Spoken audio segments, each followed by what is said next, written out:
dans une nouvelle vidéo. Je suis hyper contente de vous retrouver ce dimanche pour enfin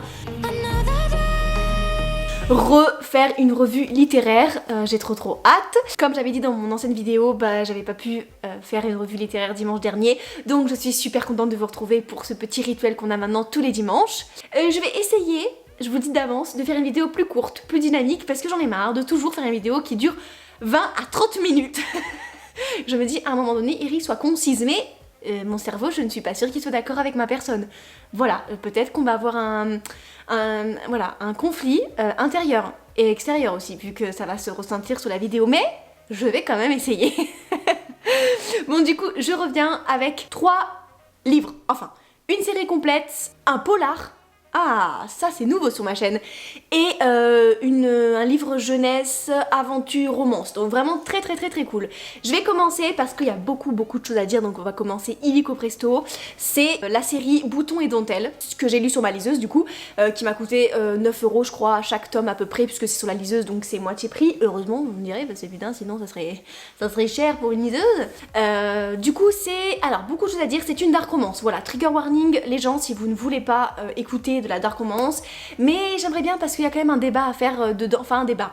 Et j'ai quand même une opinion à dire, j'aime pas trop les débats, mais quand même une opinion à dire dessus. J'en ai entendu énormément parler, il me semble, mais je sais pas si je veux pas dire de bêtises, et mon cerveau a oublié si elle était française ou pas. J'avais eu l'impression qu'elle était française, mais peut-être que pas du tout.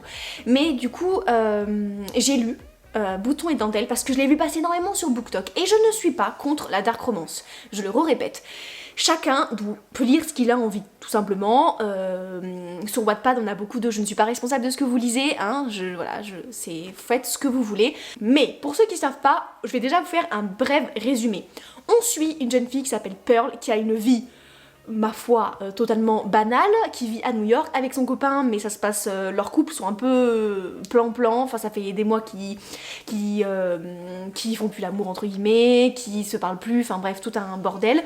Et lui apparemment il a des problèmes d'argent, mais apparemment tout est réglé, et il l'emmène faire une escapade, je crois, dans une île. Et en fait elle se fait enlever, un sac sur la tête, elle se fait enlever, et lui il se fait battre, enfin elle entend ça. Et elle se retrouve en fait embarquée dans la traite des blanches. C'est extrêmement grave. Donc en fait, elle va être vendue aux enchères comme esclave.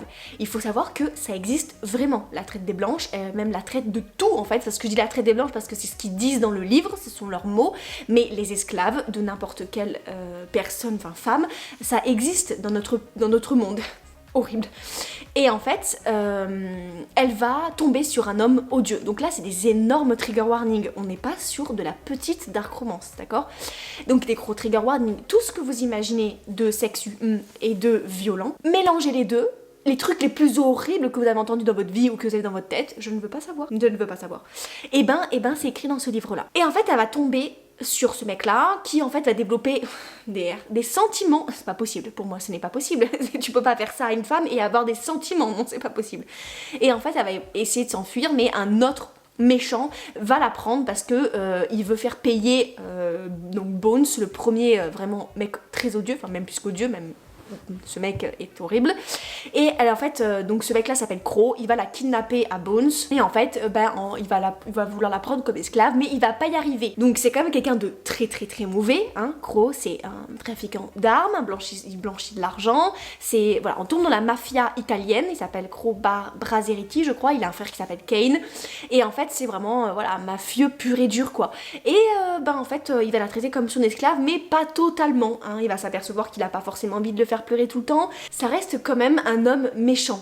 Mais quand même, il va commencer à développer, alors lui, il dit que c'est pas de l'amour, mais c'est juste que il a cette femme-là, donc Pearl, il a pas envie de la faire souffrir. Alors, moi, je ne juge personne, parce qu'il y a certaines dark romances que j'aime beaucoup, enfin pas beaucoup, mais je m'attache au personnage, et même dans cette dark romance-là, je me suis attachée à Pearl, je me suis un peu attachée à Crow, à Kane, même à Adelina, puisque j'ai aussi suivi la série complète sur son frère, et donc c'est à peu près la même histoire, hein, donc avec son frère, son petit frère. Mais en tant que féministe, j'ai du mal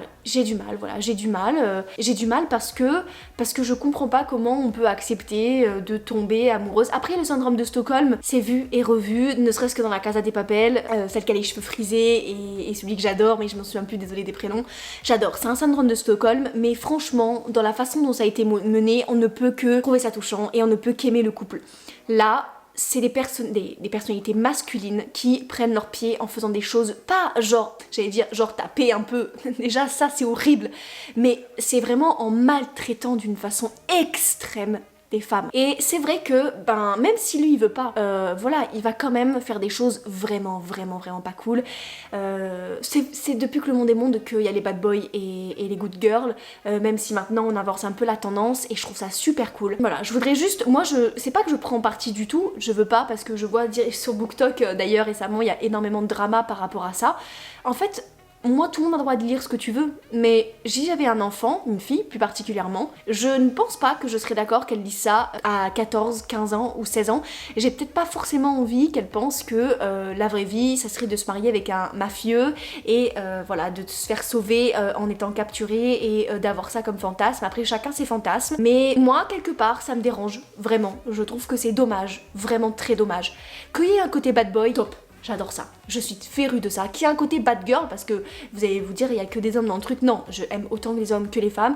Qui a un côté, mais on en voit beaucoup moins des bad girls, dommage.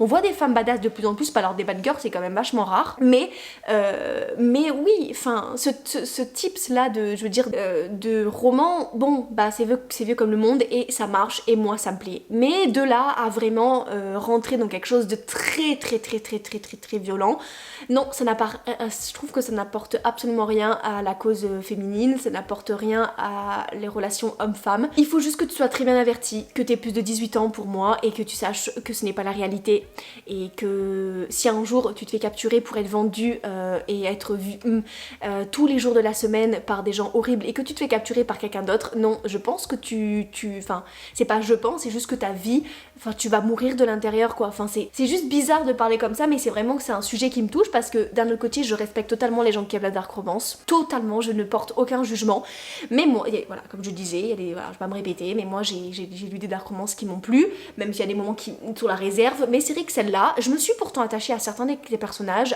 au bout d'un moment donné d'avoir lu toute la série, les 4 ou les 5 tomes, j'ai plus lu. Mais c'est vrai qu'il y a quand même des énormes choses pour moi qui sont waouh. Ah oui, quand même. Ah oui, mais non, concrètement non quoi.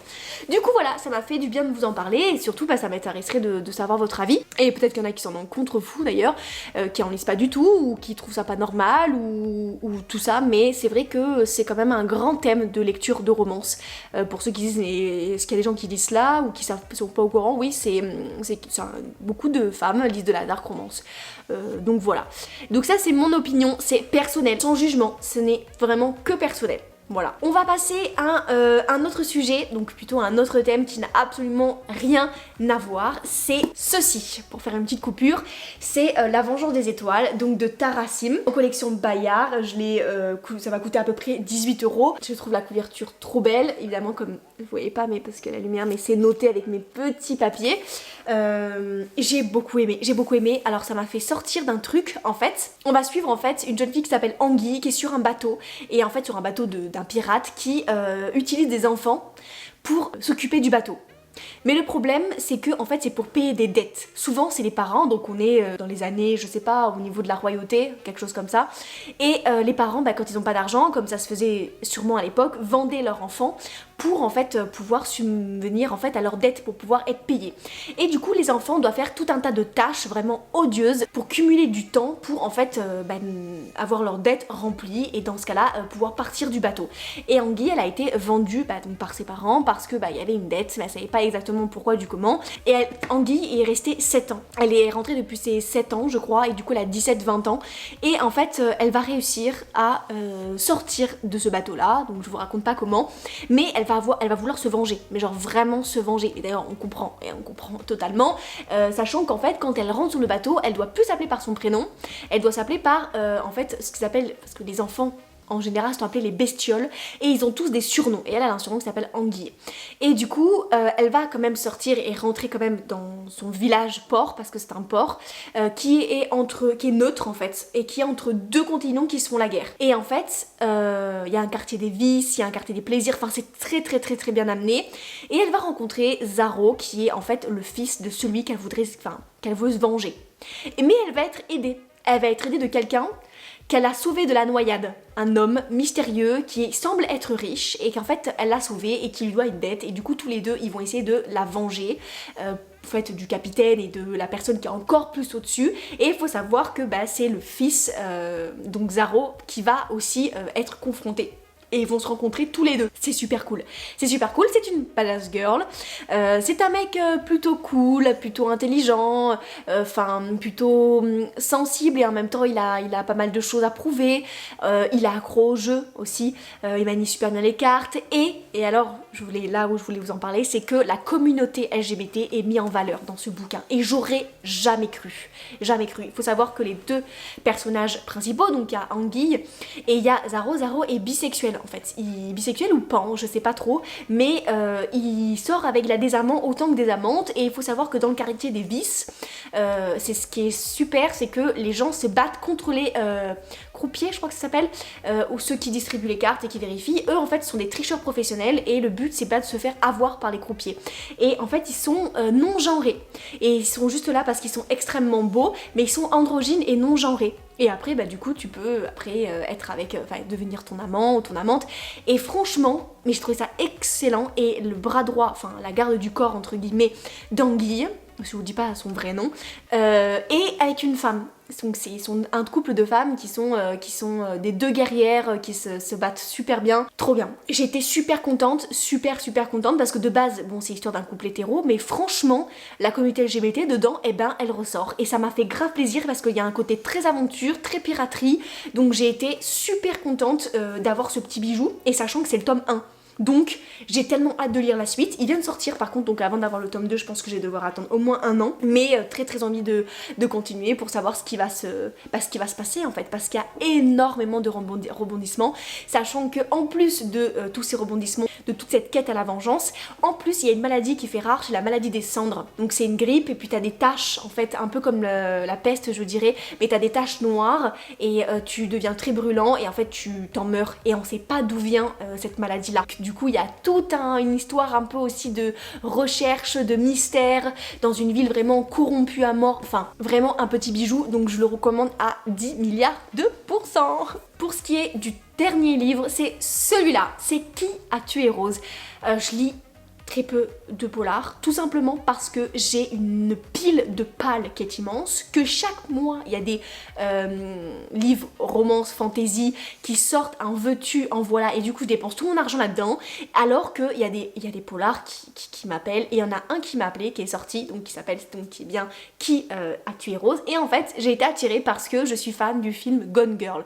Pour ceux qui savent pas ce que c'est, je vous dis rien, c'est David Fincher, c'est un film extraordinaire, c'est un thriller en fait, c'est un thriller psychologique, on s'attend pas à la fin et c'est passé en plus, c'est basé sur un livre, mais c'est extraordinaire avec Ben Affleck, c'est waouh. Et en fait, c'est à peu près dans le même esprit. Alors, c'est à peu près et même un peu trop. Pareil, je trouvais qu'il y avait énormément de cohérence avec, en fait ça se ressemblait pas mal entre Gone Girl et entre Emily. Un film avec Black Lively et avec celle qui fait I take her for the long run. Celle de Pitch Perfect. Et c'était un mélange de cela. La fin est inattendue, mais un peu facile. Mais inattendue. Voilà. En fait, on suit une jeune femme qui, en fait, a eu des problèmes dans le passé avec son ex-petite amie et qui a du mal à s'en remettre et qui est alcoolique et qui est sous anxiolytique. Et il faut savoir, qui s'appelle Emily, du coup.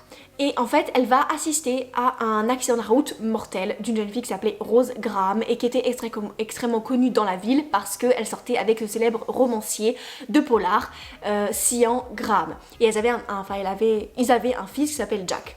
Et elle va assister à cet accident parce que elle a laissé passer cette femme qui est Rose et une voiture a percuté Rose et vraiment de façon horrible, l'a complètement démantibulée et elle est morte vraiment sur le coup quoi.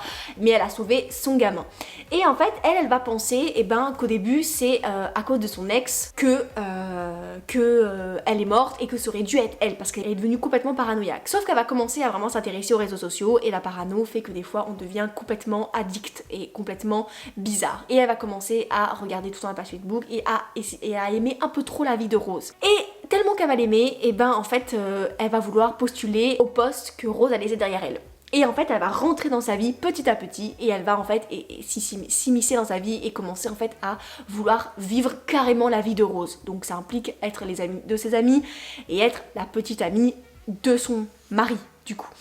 Et ben le problème c'est qu'il va se passer plein de choses et que ben Rose elle a bien été tuée par quelqu'un ou par quelque chose. Accident ou pas accident, il y a quelque chose et souvent et ben la vérité est parfois trompeuse. Donc là je pense que vous êtes en train de me dire d'accord donc tu m'as spoilé tout le livre. Pas du tout. Pas du tout, je vous assure que vous ne savez rien de rien. Donc je le recommande, c'est facile à lire. Par contre c'est facile à lire, c'est très léger. Comme je vous le disais, c'est pas un polar à la Dickens, c'est pas un polar vraiment à fond. C'est pas un énorme pavé, il est comme ça à peu près, enfin il est facile à lire et je vous dis ça mélange deux genres de films et de thrillers qu'on connaît déjà de base. Donc bah c'est très rafraîchissant, bah, rafraîchissant c'est pas trop le mot quand même, mais ouais tu as envie de savoir la fin et du coup ça te prend une journée, 2 jours à la limite pour le lire et à la fin, et ben t'as quand même un dénouement où tu t'y attendais pas, donc ça fait plaisir et surtout moi ça m'a fait super plaisir de retourner dans un thème de roman que j'avais complètement laissé de côté, parce que moi les polars ça avait bien longtemps que je n'avais pas lu quoi, je les regarde énormément en film, ça par contre je suis totalement fan, donc bah j'étais super contente de replonger dedans et ça m'a donné envie bah voilà d'en lire plein d'autres. Donc voilà, je vais avoir une pile qui va devenir énorme. Vraiment énorme quoi. Déjà que ma bibliothèque commence, bah déjà elle est remplie, donc ce que vous voyez pas c'est que derrière j'ai une autre bibliothèque. À la fin je vais pas savoir où les être les livres. J'achèterai une 3e bibliothèque, c'est pas grave. Voilà, ça c'est ce que j'ai lu pendant ces 2 semaines, je suis très contente. Je suis en train évidemment d'être à fond dans d'autres livres, et je m'arrête pas hein. Et puis j'espère en avoir plein à vous raconter pour dimanche prochain. Je voulais aussi vous remercier parce que j'avais oublié de le faire la semaine dernière, enfin jeudi pardon. Merci beaucoup pour l'accueil que vous avez fait à mon vlog, voilà ça me donne vraiment envie d'en faire d'autres. Je suis très contente des commentaires, de tout ce que ça vous a procuré en fait, donc vraiment merci beaucoup. Ça m'a peut-être donné une idée, peut-être que je ferai une vidéo sur 2, peut-être que je me suis dit un dimanche sur 2 je pourrais faire un vlog, c'est-à-dire revue littéraire, un vlog, revue littéraire, un vlog, et je me dis ça va peut-être mettre moins de pression moi pour lire et finir des livres, et peut-être que ça pourrait changer aussi la dynamique de ma chaîne, donc ben ça à réfléchir, donc mais ça me plairait bien. Voilà, je vous fais des très gros bisous, n'hésitez pas à me suivre sur les réseaux sociaux, voilà, je sais que je le dirai jamais assez, mais n'hésitez pas à vous abonner, à liker, à partager, à répondre dans les commentaires, vraiment ça me fait énormément plaisir, ça aide beaucoup l'algorithme YouTube et ça aide beaucoup ma chaîne. Je vous embrasse, surtout portez-vous bien, passez un bon dimanche et on se retrouve jeudi pour j'espère un haul. Je vous fais des très gros bisous. Bye!